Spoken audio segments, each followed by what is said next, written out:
God, is this how I've been walking around? Jesus. Hello, my fellow risers. So we got a lot to talk about today. Welcome to any new subscribers, particularly from Wilson. Let's try to get this video up soon. I've got too much to talk about to deal with you right now. Let me eat. First things first, I think that most evil is probably actually just error. People thinking that they're being moral or that it's smart. And a good example of this, not a great example, but a pretty good example, and then I'm going to have an even better example later. Neither of these qualifies as evil, but just as somebody doing something hurtful. So as you know, Elon Musk, this past weekend for me, for you, it was probably 3 years ago. No, hold on, let me do this. Elon Musk did the monologue. He hosted SNL, and so let's take a look at that. Here's that. It's an honor to be hosting Saturday Night Live. I mean that.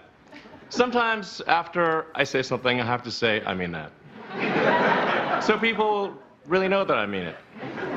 That's because I don't always have a lot of intonation or variation in how I speak, which I'm told makes for great comedy. I'm actually making history tonight as the first person with Asperger's to host SNL. I Googled it. Jesus, how does this battery already running out? God damn it, we don't have time for this at all. We don't have time. We don't have time for this shit. Great, so, now let's look at, and I Googled it, and apparently this was like his coming out, right? Now let's look at Jimmy Kimmel, who I tend to like. He posted, he did on his monologue, he did a pretty good impression. He didn't do it. Somebody did a good impression of Elon. And look what he said. At boringcompany.bonevaporizer.sex. That's it. Okay, all right. Why would you make something dangerous like that available to the public, Elon? Because I'm like everybody's favorite sociopath. Fuck me, bro. Like, people with Asperger's don't have enough sort of issues with people thinking that we're sociopaths. Obviously, I haven't been diagnosed with Asperger's. I might not even have Asperger's. But something makes me special and different and weird. And for some reason, I keep getting confused for a sociopath. So I really didn't appreciate that. So I'll take an apology from Jimmy Kimmel. All right, let's do this. Okay, got some new subscribers maybe from Wilson, because I've just been telling everybody that I live in the woods. I've gotten really comfortable there. It's a lot of really great people. Of course, I don't know what they actually, think or what their understanding is of what we're doing here. There's this one guy. It was his first day, and so his name's Hugo, and our buddy Hugo. And so I said that. So Hugo I was talking to both the Hugos, and I said to the new one that my friend Hugo lives in a tent, and awkward chuckles, obviously. And then a few minutes later, Hugo needed to clarify things, so he said that I was the one who lived in a tent. And by the way, I don't know what he's up to. I don't know whether you're watching this, Hugo, but I don't think he's up to anything. I guess it's just a go-to joke. But I think I mentioned this in a previous vlog. Oh shit, how are we already at 4 minutes?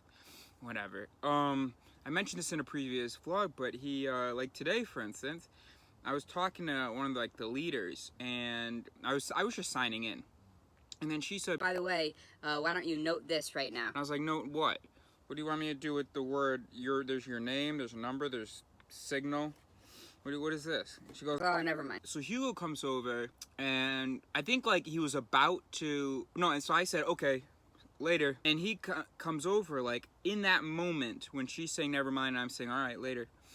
And he puts his hand on my chest or on my shoulder or something, leave her alone or calm down or something weird.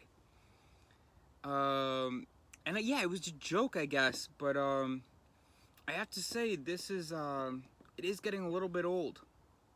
Anyway, took a bunch of photos, and by the way, I really do like Hugo. This is, I'm sharing everything here. Took a bunch of photos of people. All right, and so then the other Hugo, the new Hugo, my friend Hugo says that I'm the one who lives in the tent. So I say to the new Hugo, ask your questions. And he had actually asked me earlier what brought me to France. He goes, what brought you to France, if you don't mind? In French, what you say, I guess literally is if it's not an indiscreet question. And so I told him there's no indiscreet questions with me. So anyway, so now he knows I live in a tent. I said, ask your questions. He goes, Why do you have that camera? or like, Do you take a lot of photos? just something like that. I was like, you want to ask about my camera? You have no questions about the tent? He goes, I don't know. all right, what the fuck is two quicks? Two quicks. Okay. Oh, I walked the dogs this morning. I was scared of getting another flat. Here's our quote of the day from Fareed. I mean, he says some awful stuff. And again, he is a good guy, I think. But a lot of like the bad that's done in the world, it's really just error. And it's funny because he gets so upset with people all the time. Oh, what a piece of shit. Oh, blah, blah. And I'm always telling him, relax. And he goes, Oh yeah, you're all peaceful. We are the world. You want to love everybody. no, fuck that. I hate everybody. You're all stupid. But the thing is, I know that you don't mean to be a piece of shit. So here's what he said today. I'm translating. If you're gentle with bitches, you're going to end up homosexual.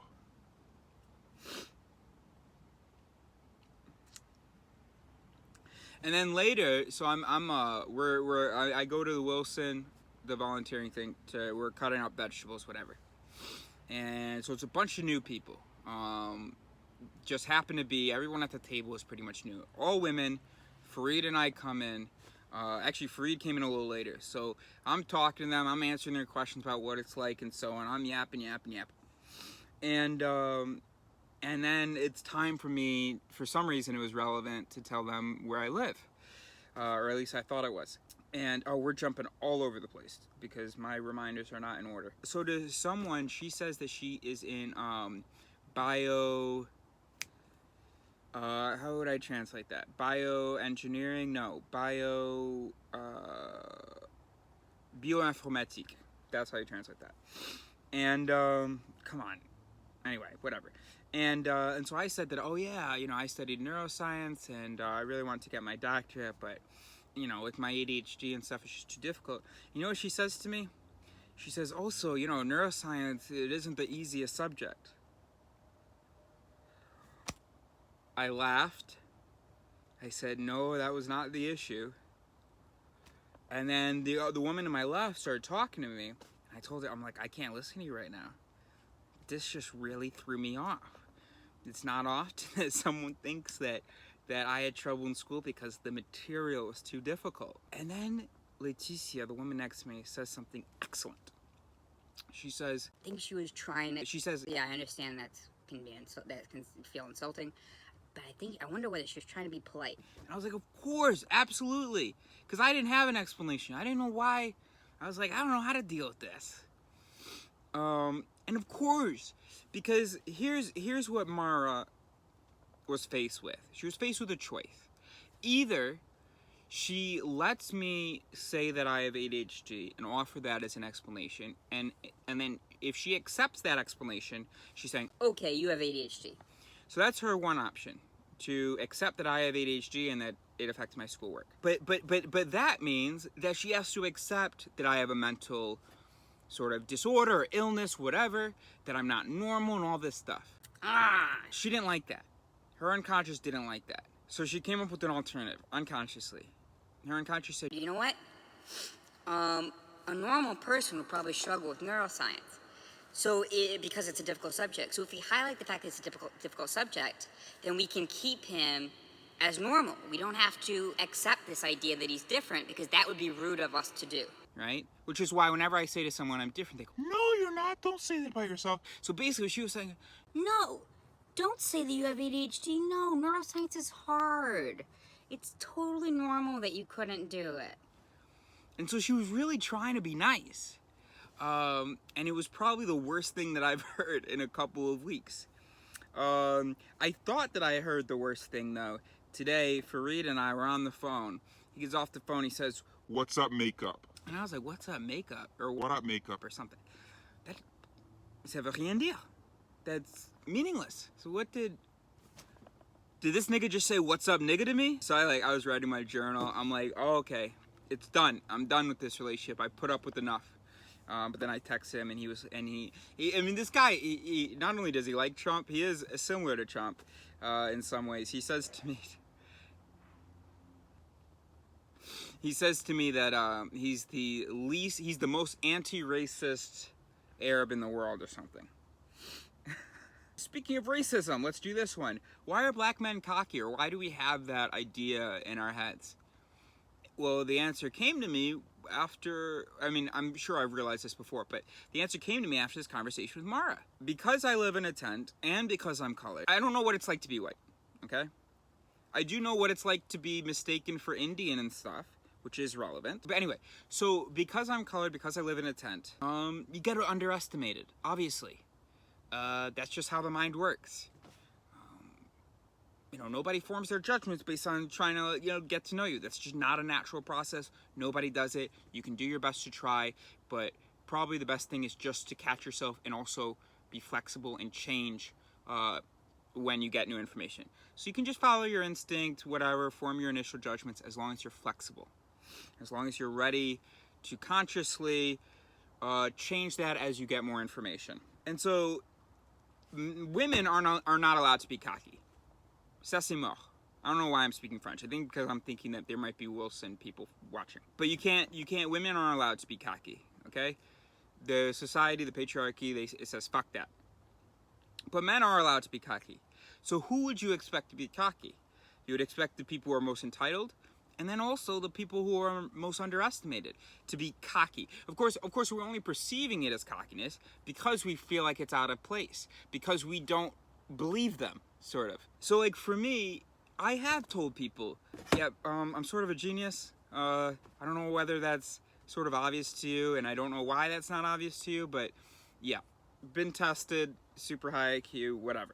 That has come up for me in conversations. Sometimes I forget how it could possibly come up, but it has. And yeah, if somebody keeps talking to you as though you're not, you know, who you are, you haven't accomplished what you've accomplished, you're not capable of what you're capable of course you might be like, hey, listen, I just want to sort of correct your image of me here. And obviously, if I hadn't been tested and stuff, I would never dare, right, call myself a genius, right? And also, I don't even qualify as a genius depending on the scale that you're looking at, okay? So it's only based on some sort of scales that I even qualify. All right, how about this? The worst thing you can believe is that there is no objective truth. And we're going to add to that maybe the second worst or the most dangerous or whatever thing that you can believe is that you already have the truth. And what's amazing, I should slow down. The second worst thing you can believe is that you already have the truth. And what's amazing is that so many people beat the odds and will believe both. That there's no objective truth and also that they have the truth. Because their opinion is right. But we're all entitled to our opinions, but I'm right, my religion is right, but I respect everyone's religion. You know, I can't say who's right, except I am right. It's crazy. It's so crazy. Okay, Elon Musk. Neuroscience isn't easy. Most evil is just air. The worst thing you can believe. What's up makeup? Why black men are cocky? If you're gentle with bitches. Walking dogs. No questions about my tent. Took photos. Subscribers. Great. Okay.